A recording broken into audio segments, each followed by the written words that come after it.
وہ اس کی ہر چیز کو صحیح کر دے گا۔ خاص طور پر آپ دیکھیے اطمینان سے آدمی باہر بیٹھے رہتا ہے، گھنٹے گھنٹے بیٹھے رہتا ہے، کوئی اسے مسئلہ نہیں آتا۔ ابھی مسجد میں داخل ہوا نہیں، وضو کیا نہیں، اتنے کام یاد آتے ہیں، اتنا کچھ یاد آتا ہے۔ مشہور واقعہ ہے، حضرت امام ابو حنیفہ علیہ الرحمہ کے پاس ایک آدمی آیا، آ کر کہنے لگا حضرت میں نے ایک جگہ خزانے کو دفن کر کے چھپایا تھا، وہ کہاں چھپایا تھا بھول گیا ہوں، کیا کروں بتاؤ، اسے کیسے یاد کریں؟ حضرت نے کہا بھائی مسئلہ تو ہے نہیں ہے، تم نے دفنایا ہے، تم نے چھپایا ہے، تو اب تمہیں یاد کرنا ہے۔ اس نے کہا نہیں حضرت آپ بڑے ہیں، کوئی نہ کوئی تو آپ مشورہ دیں گے۔ حضرت نے آخر میں کہا ٹھیک ہے، شام میں آج عشاء کے بعد نیت کر لو کہ جب تک مجھے اس خزانے کا پتہ نہیں چلے گا میں رات بھر نمازیں پڑھتا رہوں گا۔ دیکھو صبح کچھ نتیجہ نکلتا ہے۔ وہ جو ہی عشاء کے بعد نیت خزانے کے خاطر کر کے کھڑا ہوا، 2-4 رکعت پڑھا تھا، اسے یاد آ گیا اچھا میں وہاں دفنایا گیا، خزانہ ملا لیا۔ پھر حضرت کے پاس آیا، حضرت خزانہ تو مل گیا لیکن یہ مسئلہ جو آپ نے پہلے منع کیا پھر بعد میں جو بتایا یہ راز نہیں سمجھنا ہے۔ حضرت نے فرمایا کہ بھئی شیطان تو کوئی نیک کام آدمی کرے اسے پسند نہیں، جہاں تم نے نیک کام کرنا شروع کیا اسی میں بھلایا تھا، اس نے تمہیں یاد دلا کر لے جا کر وہ دلا دیا۔ تو قیضنا لہم قرنا، اور اللہ تعالیٰ فرماتے ہیں ہم نے کچھ شیاطین کو، کچھ دوستوں کو ان کے اعمال کو خوشنما بنانے کے لیے لگا دیا ہے۔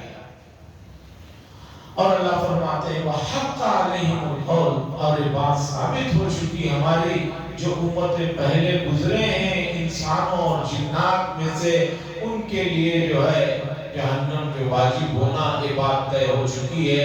انہم کانوا خاسرین، بے شک وہ لوگ وہ خسارے والوں میں سے ہوں۔ اب آگے کی آیت سننے سے پہلے شان نزول سنیے۔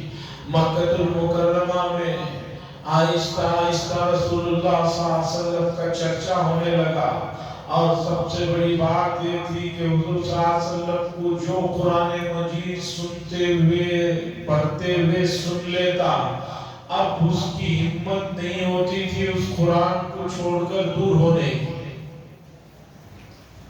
کہتے ہیں کہ 1980 یا 82 میں قاری عبدالباسط عبدالصمد المصری صاحب جب ہمارے ملک میں پہلی بار آئے تھے، 7 سالہ جلسہ تھا دارالعلوم دیوبند میں، تو انہوں نے جو قرآن مجید کی تلاوت فرمائی ہے اس موقع پر کئی لوگ متاثر ہوئے، بعد میں وہ اسلام کے قریب آئے اور اسلام میں بھی داخل ہوئے۔ جب ایک قاری عبدالصمد المصری ان کی تلاوت سے لوگ متاثر ہو سکتے ہیں تو رسول اللہ صلی اللہ علیہ وسلم کی تلاوت کا تو ہم کچھ اندازہ بھی نہیں کر سکتے۔ تو حضور صلی اللہ علیہ وسلم قرآن پڑھتے تو کعبے کے قریب لوگ طواف کرتے کرتے کھڑے ہو جاتے، سن لیتے، اور سننے کے بعد پھر قریب آتے، اور حضور صلی اللہ علیہ وسلم کے قریب جو آتا پھر وہ حضور صلی اللہ علیہ وسلم کا ہو کر رہ جاتا تھا۔ تو اب کفار مکہ نے سوچا کہ بھئی اب کیا کیا جائے، یہ لوگ تو آہستہ آہستہ ہمارے بدل رہے ہیں، اسلام میں داخل ہو رہے ہیں۔ تو ابو لہب اور اس کی ٹیم نے فیصلہ کیا کہ رسول اللہ صلی اللہ علیہ وسلم جب بھی مکے میں حرم کے پاس کعبے کے پاس قرآن کی تلاوت شروع کرے تو اس سے پہلے کہ لوگوں کے کانوں میں قرآن کی تلاوت جائے، زور زور سے سیٹیاں بجاؤ، زور زور سے چیخیں مارو، اتنی چیخیں مارو کہ قرآن کی آواز دب جائے اور لوگوں تک نہ پہنچے۔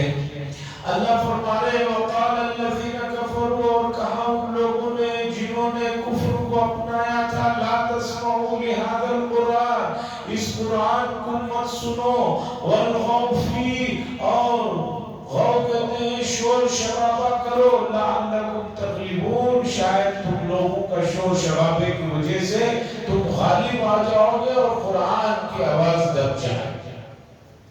حضرت مولانا مفتی شفیع صاحب قدس سرہ نے اس آیت کے ذیل میں مفسرین کی بات نقل فرمائی ہے تلاوت کے وقت شور شرابہ یہ جو ہے کفر والوں کی حرکتیں ہیں. قرآن مجید کو توجہ سے، چاہت سے اور اپنائیت سے سننا یہ مومنین کی علامت ہے.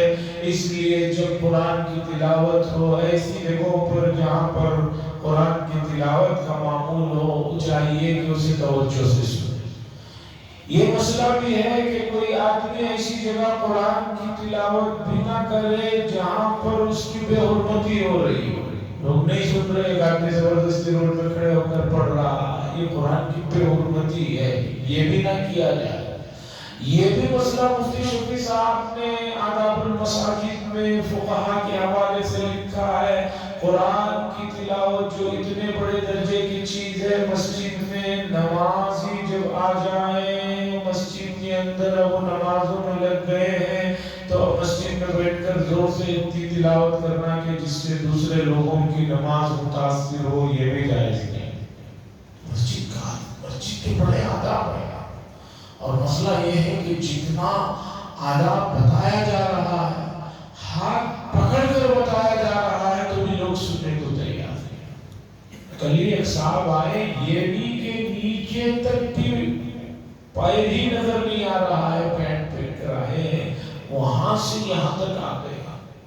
اب باہر آپ تو جانتے ہیں کل پرسوں سے موسم کیسا ہے.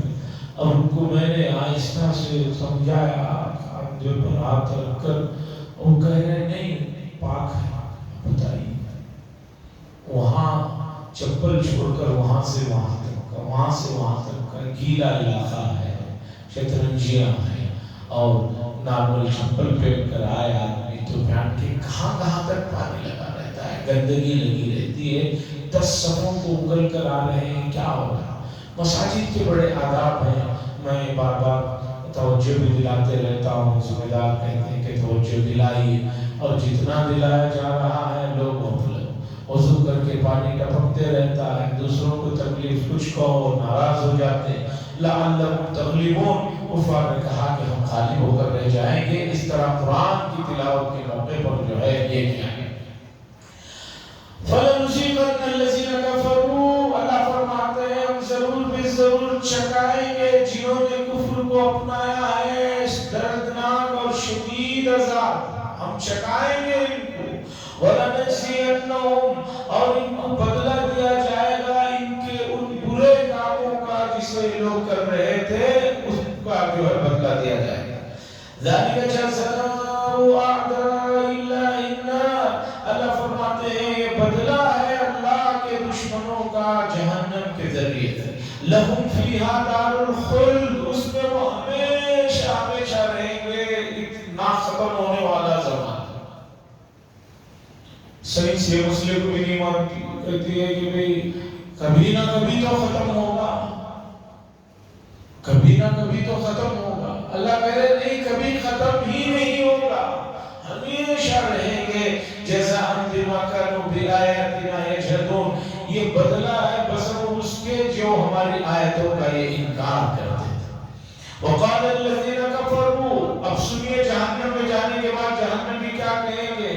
اور کہیں گے وہ لوگ جنہوں نے کفر کو اپنایا، ربنا ارنا الذين اضلانا من الجن والانس، ہمیں دکھائیے جنہوں نے ہمیں گمراہ کیا انسانوں اور جنات میں سے، جنہوں نے ہمیں گمراہ کیا، ہمیں ذرا ان کو دکھائیے، ملائیے. نجعلہما تحت اقدامنا، ہم لوگ اپنے پیروں سے ان کی گردنوں کو روندنا چاہتے ہیں، ان کو ذلیل کرنا چاہتے ہیں.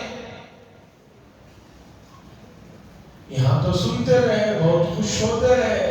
اب وہاں جہنم میں اللہ سے کہیں گے کہ اللہ ہمارے ان لوگوں کو دکھائیے جنہوں نے ہمیں گمراہ کیا، ہم اپنے پیروں سے ان کی جو ہے ذلیل کرنا چاہتے ہیں، ان کی گردنوں پر پیر رکھ کر ان کو رسوا کرنا چاہتے ہیں.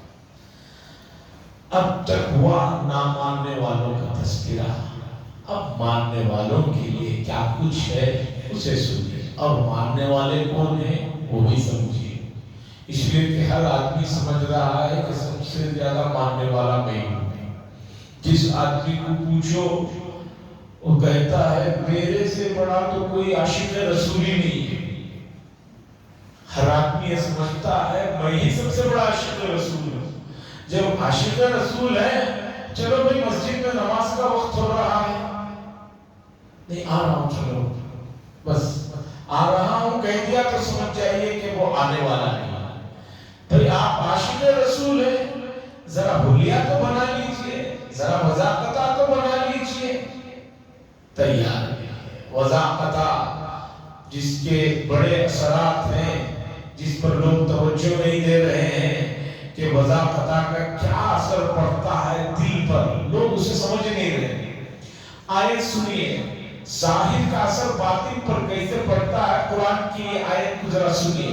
وَذَرُوا ظَاهِرَ الْإِثْمِ وَبَاطِنَهُ, 8ویں پارے میں اللہ فرما رہے ہیں ظاہری گناہ کو بھی چھوڑو, باطنی گناہ کو بھی چھوڑو.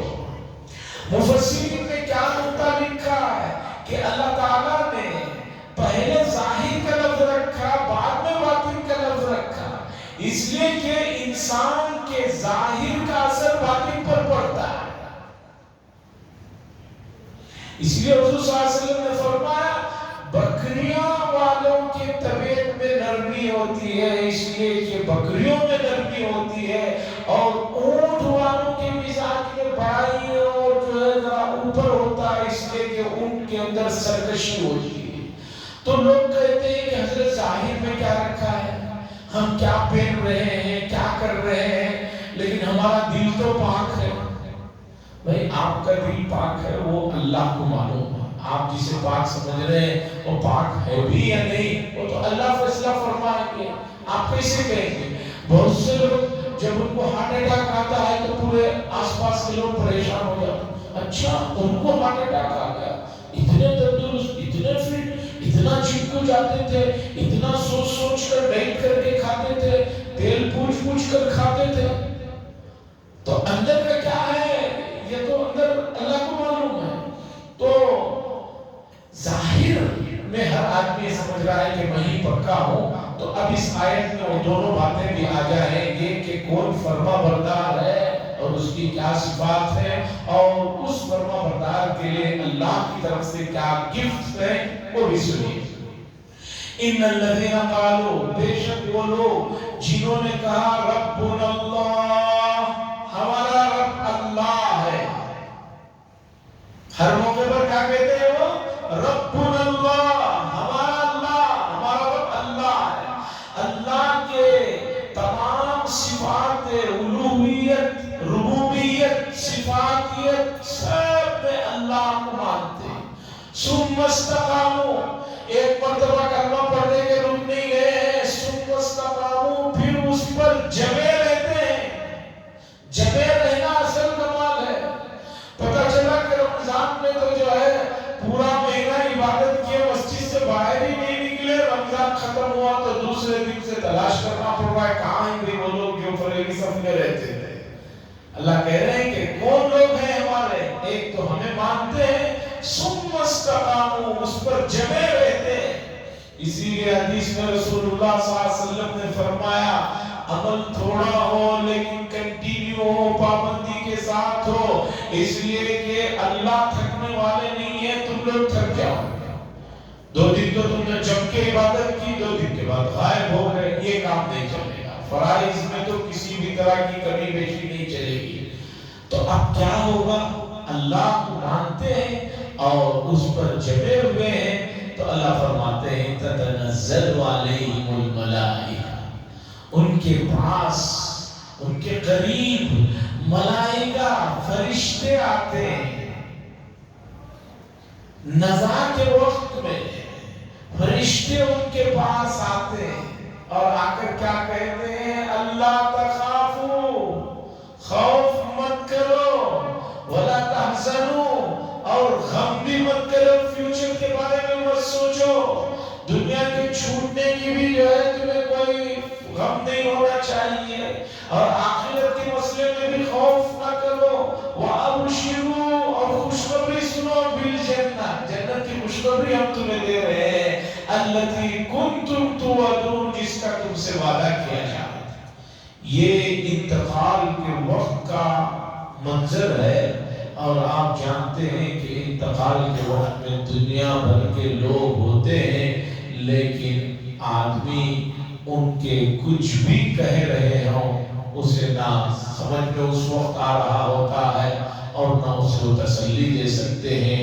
ایسے موقع پر فرشتے آ کر اس آدمی کو تسلی دیتے ہیں۔ حضرات، آدمی ایسی طبیعت کا ہے، تھوڑی دیر کے لیے بھی کسی کے پاس بیٹھتا ہے تو ایک انسیت پیدا ہو جاتی ہے۔ ٹرین میں سفر کرتے ہیں، 2-4 گھنٹے رہتے ہیں، اترتے وقت میں ایک دوسرے کا نمبر لے لیتے ہیں۔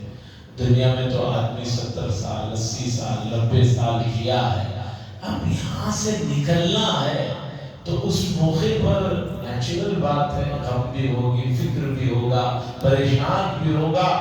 ایسے موقع پر فرشتے آتے ہیں، قریب آتے ہیں، ایک ٹیم رہتی ہے، اور حدیث میں ہے کہ فرشتے ایسی نورانی مخلوق ہے، ان کے چہرے پر ایسے علامات اس وقت ہوں گے جو بندہ دیکھ رہا ہوگا اسے ان کو دیکھ کر ہی خوشی ہوگی۔